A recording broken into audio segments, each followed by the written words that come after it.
Hello and welcome to week 11 of our 46A Introduction to Programming class. The highlight of this week will be the lab on debugging, which pretty much mimics what you've seen in the Udacity course, but it's good to do it again. There was a question that asked whether the very last part of the lab, down here where it says debugging your homework, whether that was optional or not. And I really would like you to take the opportunity to do this.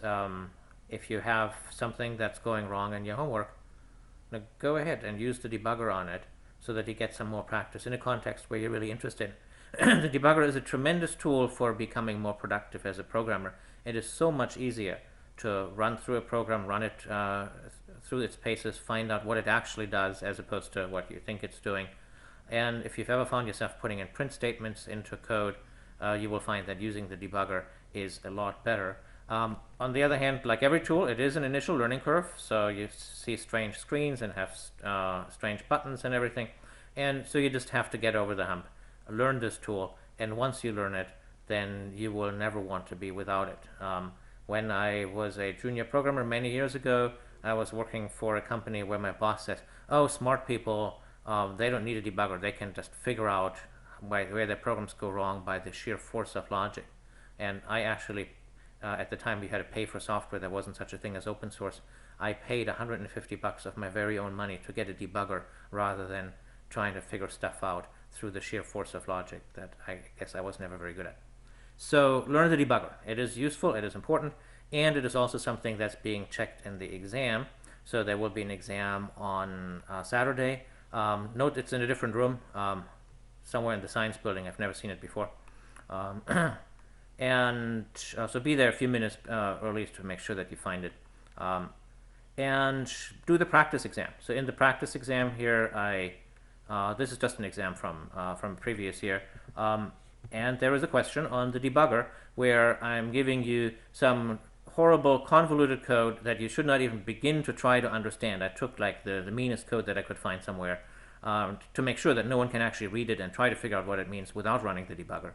And then it asks you to run through the debugger, and it simply asks some questions. How many times does it go through? What's the value here? And it just wants to make sure that you have mastered the basic steps to operate a debugger. It doesn't try you to do the fix or anything. And there'll be a similar question like that on the second midterm. On the final, there'll be a question where I'm asking you to use the debugger to actually fix something. But for right now, I just want to make sure that you know how to operate it. So do that. You'll be learning more about arrays. So we're going to be completing sections 7.1 and 7.7. And the other important section is the one that you've seen last time, the section 7.3 on the various array algorithms. Be sure to review all of those algorithms. And also there's, if you recall, a similar section on algorithms in the loops chapter. Compare the two, you'll find that the algorithms are quite similar in many ways. And one of the questions in the exam will have several sub-questions where you have to implement some of these algorithms. So pay attention to that in the practice exam. That's the first question, where it says so innocently, fill in the missing parts in this class. And when you think about it, these are all kind of different algorithms. Here we're supposed to count something. Here we're supposed to find a maximum. Here we're supposed to find, oh, I don't know, it's a mystery question. No, it asks us what does it do.